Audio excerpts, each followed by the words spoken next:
안녕하세요, 여러분. 뒷얘기 방입니다. 요즘 날씨 정말 숨이 턱턱 막힐 정도로 덥죠. 잠깐이라도 시원한 그늘에서 조금은 숨 돌릴 수 있는 시간 가지셨으면 좋겠어요. 혹시 지금 잠시 쉬고 계시다면 재미난 이야기와 함께 마음도 잠깐 쉬어가시면 어떨까요? 구독, 좋아요 눌러주시면 시원한 이야기로 찾아가겠습니다. 그럼 오늘 이야기 시작하겠습니다. 여러분 안녕하세요. 저는 김옥자라고 합니다. 올해 68이고요. 오늘 제가 여러분께 들려드릴 이야기는 제가 어떻게 못된 며느리와 3년 동안 전쟁을 벌였는지 그리고 어떻게 이겼는지에 대한 이야기예요. 혹시 저처럼 며느리 때문에 고생하시는 시어머니들 계신가요? 제 이야기 들어보시면 도움이 될 거예요. 특히 며느리들한테는 시어머니를 함부로 보지 말라는 교훈이 될 거고, 시어머니들한테는 용기를 드릴 수 있을 거예요. 자, 그럼 시작해 볼까요? 3년 전 아들 민수가 결혼한다고 여자를 데려왔어요. 박지연이라는 여자였는데, 첫인상은 좋았어요. 어머니 안녕하세요. 민수 오빠가 항상 어머니 자랑만 해서 꼭 뵙고 싶었어요. 예의도 바르고 대기업 다닌다고 하고 대학도 좋은 데 나왔다고 하고 저는 정말 좋았어요. 어머, 이렇게 예쁜 며느리를 어디서 구했니? 우리 민수 복이 많네. 민수도 지연이를 정말 좋아했어요. 엄마, 지연이는 정말 착해요. 저보다 돈도 많이 벌고 요리도 잘하고 성격도 좋고 무엇보다 저를 정말 좋아해줘요. 결혼 준비할 때도 지연이가 모든 걸 다 알아서 했어요. 저는 그냥 감사했죠. 어머니는 아무 걱정 마세요. 제가 다 알아서 할게요. 신혼집도 지연이 돈으로 마련했어요. 강남 아파트 전세로. 저는 고마웠어요. 결혼 후 1년 동안은 정말 좋았어요. 명절 때마다 선물 가져오고 안부 전화도 자주 하고. 어머니 건강은 어떠세요? 몸조리 잘하세요. 어머니 덕분에 민수 오빠가 집에서도 잘해줘요. 감사해요. 그런데 손자 현준이가 태어나고 나서부터 달라지기 시작했어요. 현준이가 태어나고 산후조리를 도와주러 갔을 때 지연이의 진짜 모습을 봤어요. 어머니 아기 올 때 안 들리세요? 좀 봐주세요. 명령조였어요. 부탁하는 게 아니라 명령하는 거였어요. 그래도 아이 낳고 힘들 테니까 잘 돌봐주려 했죠. 지연아, 내가 해줄게. 넌 좀 쉬어. 당연히 해주셔야죠. 손자인데. 당연히? 당연히라고 했어요. 그리고 제가 요리해서 가져다 주면 어머니 이거 간이 좀 세네요. 전 싱겁게 먹는데. 저 이런 반찬 못 먹어요. 다른 거 해주세요. 매번 뭔가 불만이었어요. 더 힘들고 어이없는 건 빨래였어요. 아기 옷은 따로 빨아야 한다고 손빨래로 하라고 하더라고요. 어머니, 아기 옷이랑 어른 옷이랑 같이 빨면 안 돼요. 따로따로 손으로 빨아주세요. 하루에 빨래를 몇 번씩 하라는 거예요. 그런데 제일 기가 막혔던 건 민수 앞에서는 완전히 다른 사람이 되는 거였어요. 여보, 어머니가 정말 많이 도와주세요. 제가 뭘 할 줄 몰라서 어머니가 다 해주시네요. 민수한테는 제가 너무 잘해준다고 감사하다고 하는 거예요. 엄마, 정말 고마워요. 지연이가 어머니 덕분에 산후조리 잘했다고 하네? 저는 뭐라고 말할 수가 없었어요. 며느리가 거짓말을 하는데도요. 산후조리가 끝나고 집으로 돌아왔는데 일주일 후에 지연이가 전화를 했어요. 어머니, 아기가 자꾸 울어요. 와서 좀 봐줘요. 또 명령조예요. 그래도 저는 갔죠. 손자니까. 그런데 가보니까 집이 엉망진창이에요. 빨래는 산더미고 설거지는 안 되어 있고. 어머니 저 회사 나가야 하는데 애 좀 봐주세요. 지연아, 회사라니? 육아휴직 안 썼어? 그런 거 쓰면 승진에 불리해요. 어머니가 봐주시면 되잖아요. 그렇게 저는 일주일에 4, 5일씩 지연이네 집에 가서 애 보고 청소하고 빨래하고 요리해주고 그러던 어느 날 제가 감기에 걸려서 못 간다고 했더니 어머니, 그러면 애는 어떻게 해요? 저 오늘 중요한 회의 있다고요. 지연아, 오늘은 정말 내가 너무 아픈데. 아픈 것 정도 참으셔야죠. 손자잖아요. 참으라고요? 제가요? 그날 민수한테 전화해서 말했어요. 민수야, 지연이가 너무 심한 것 같다. 엄마, 지연이한테 얘기 들었어요. 그래도 애엄마가 놀면서 부탁하는 게 아닌데 좀 봐주시지 그랬어요. 말씀도 좀 심하게 하셨던데. 대체 어떻게 입을 털어놨는지 민수도 지연이 편이었어요. 그때부터 본격적인 전쟁이 시작됐어요. 지연이의 행동은 점점 더 심해졌어요. 어느 날 민수는 출장 갔고 제가 현준이 봐주고 있는데 지연이가 친구들이랑 술 마시러 간다고 나가더라고요. 밤 12시가 넘어서 들어왔어요. 어머니, 현준이 잘 잤죠? 전 피곤하니까 내일 아침에 깨우지 마세요. 다음 날 아침에 현준이가 울어도 안 일어나는 거예요. 저보고 알아서 하라는 거죠. 그리고 명절 때는 더 심했어요. 어머니, 저는 명절 요리 못해요. 제가 괜히 망치는 것보단 낫잖아요. 하며 소파에 앉아서 TV만 보고 있더라고요.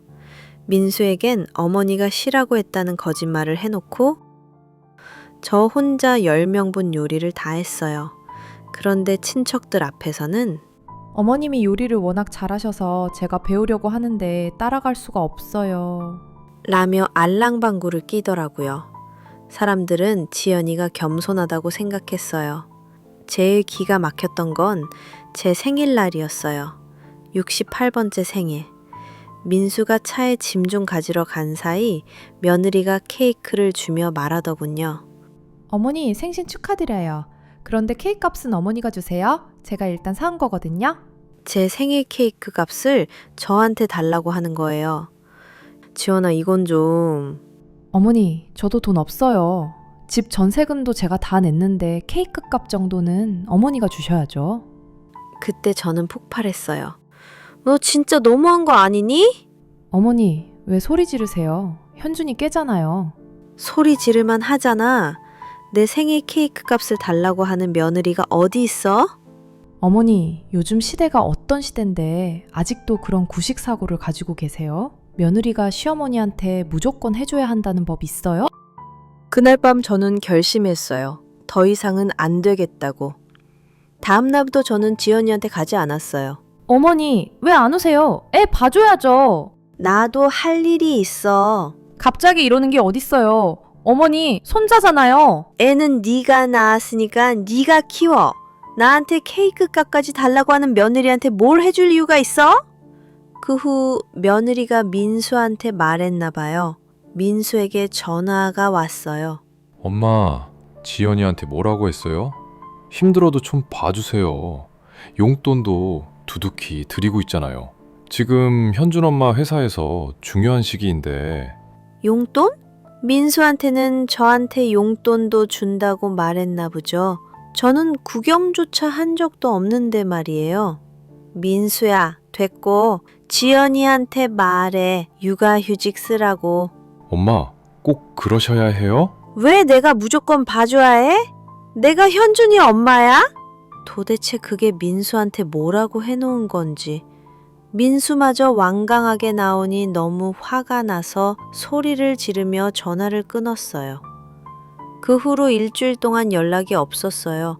그런데 지연이가 찾아왔어요. 현준이 데리고.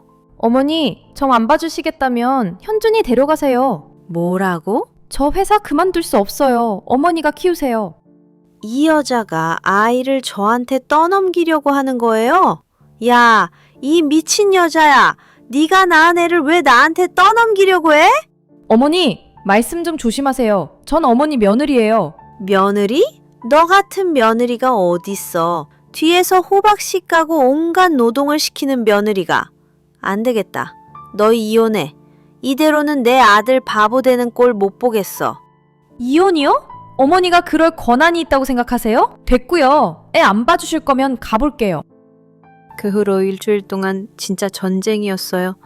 대체 민수한테 뭐라고 말했는지 민수가 화나서 집에 왔어요. 엄마, 지연이한테 이혼하라고 했다면서요? 그래, 했어. 엄마가 뭔 권한으로? 권한? 내가 너 키운 권한이야. 너 그런 여자랑 살면 인생 망해. 그래도 믿을 수 없는지 민수는 화만 내다가 집으로 돌아갔어요. 그리고 결정적인 사건이 일어났어요. 민수가 화내고 간 며칠 뒤 며느리가 또 저한테 전화를 했어요. 어머니, 오늘 애 좀 봐주세요. 급한 일이 생겼어요. 저는 거절했죠. 나 안 가. 네가 알아서 해. 그러자 며느리는 화를 내며 어머니가 뭐 이래요? 손자 봐주는 건 당연한 거 아니에요? 시어머니 역할도 제대로 못하면서? 그런데 그때 민수가 집에 일찍 들어왔나 봐요. 회사에서 급한 서류를 가지러 온 거였는데 지연이가 저한테 소리치는 걸 다 들은 거예요. 당신 지금 뭐 하는 거야? 민수가 문을 열고 들어왔어요. 여보, 언제 왔어? 나 지금 친구랑... 다 들었어. 엄마한테 소리치는 것도 시어머니 역할 못한다고 하는 것도. 여보, 그게 아니라... 엄마가 3년 동안 현준이 봐주고 집안일 해주고 요리해준 게 당연한 거야? 시어머니 역할이야? 그렇게 전화는 끊겼고 다음 날 아침 민수가 저한테 전화했어요. 엄마, 죄송해요. 그동안 제가 사람을 잘못 봤네요. 민수야. 엄마가 3년 동안 얼마나 힘드셨는지, 지연이가 엄마를 뭐라고 생각하는지 이제서야 알았어요. 알고 보니 저에게 화를 내고 집으로 돌아간 그날 밤 신경이 쓰인 민수는 지연이의 핸드폰을 몰래 받고 며느리가 친구와의 메시지에서 자랑하듯 말했던 것들을 보게 된 거예요. 우리 시어머니 완전 호구잖아. 내가 뭘 시켜도 다 해줘. 본인 케이크 값까지 받아냈다니까? 그리고 또 다른 사건도 있었어요. 현준이가 어린이집에서 친구들한테 한 말이 선생님 귀에 들어간 거예요. 우리 엄마가 그랬어. 할머니는 바보래. 엄마가 시키면 뭐든지 해준대. 어린이집 선생님이 민수한테 전화했어요. 아버님, 현준이가 할머니를 예전부터 바보라고 하는데 혹시 집에서 어떤 말을 들은 걸까요? 평소에 며느리가 하던 말을 아이가 따라한 거예요. 여러 정황을 알게 된 민수가 며느리한테 엄청 화를 냈나 봐요. 지연아, 우리 이혼하자. 여보, 갑자기 왜... 갑자기? 네 카톡 다 봤어. 엄마를 호구라고 했지. 케이크 값 받아낸 거 자랑했지. 며느리는 완전히 당황했어요. 여보, 그건 그냥 친구들이랑 농담으로... 농담? 3년 동안 엄마가 해준 걸 당연하다고 생각한 것도 농담이야? 아이까지 할머니를 호구로 생각하게 하고 대체 이게 말이 돼? 내가 알게 된 것만 해도 이 정도인데 모르는 진실은 얼마나 더 쌓여있을지 무서울 정도야. 정말 당신한테 실망했어. 여보, 내가 경솔했어. 어머니가 너무 잘해주시니 내가 정도를 모르고 미쳤었나 봐. 미안해. 난 이대로는 더 이상 당신이랑 살 수 없어. 어머니께 진심으로 사죄한 다음 바뀌려고 노력하는 모습 보이면 이혼은 다시 생각해 볼게. 그때서야 며느리가 제게 찾아와서는 무릎까지 꿇더라고요. 어머니, 정말 죄송합니다. 제가 정말 잘못했어요. 어머니를 우습게 생각하고 못되게 행동한 제가 잘못했어요. 그제야 진짜 사과하는 거였어요. 너 사과한다고 다 끝나는 줄 알아? 어머니, 앞으로 정말 잘하겠습니다. 제가 얼마나 잘못했는지 알았어요. 다시는 어머니께 그렇게 행동하지 않겠습니다. 그때서야 저도 조금 마음이 풀렸어요. 앞으로 한 번만 더 그러면 진짜 이혼시킬 거야. 내 아들 불행하게 만드는 며느리는 용납 안 해. 네, 정말 잘하겠습니다. 사실 사람은 안 바뀐다고 생각했고 그동안 한 짓을 생각하면 절대 달라질 거라고 기대 안 했어요. 하지만 그 후로 지연이가 완전히 달라졌어요. 존댓말도 제대로 하고 명절 때 요리도 도와주고 제 생일 때는 선물도 사오고 사실 며느리가 민수를 먼저 좋아해서 따라다니다가 만나게 됐다고 들었거든요. 며느리에게 가장 무서운 건 남편 민수였던 거예요. 다행히 지금은 며느리와 나름 잘 지내고 있어요. 완전히 다른 사람이 됐거든요. 현준이도 이제 7살인데 할머니를 제일 좋아해요. 여러분, 제가 이 이야기를 하는 이유는 며느리든 시어머니든 서로 존중해야 한다는 거예요. 며느리들은 시어머니를 함부로 보면 안 돼요. 우리도 사람이고 감정이 있잖아요. 혹시 저처럼 며느리 때문에 고생하시는 시어머니들 계시면 너무 참지만 마세요. 그래야 서로 존중하는 관계가 될 수 있어요. 가족이라고 해서 모든 걸 참을 필요는 없어요. 잘못된 건 잘못됐다고 말하고 선을 그어야 해요. 그래야 진짜 가족이 될 수 있어요. 제 이야기 들어주셔서 감사합니다.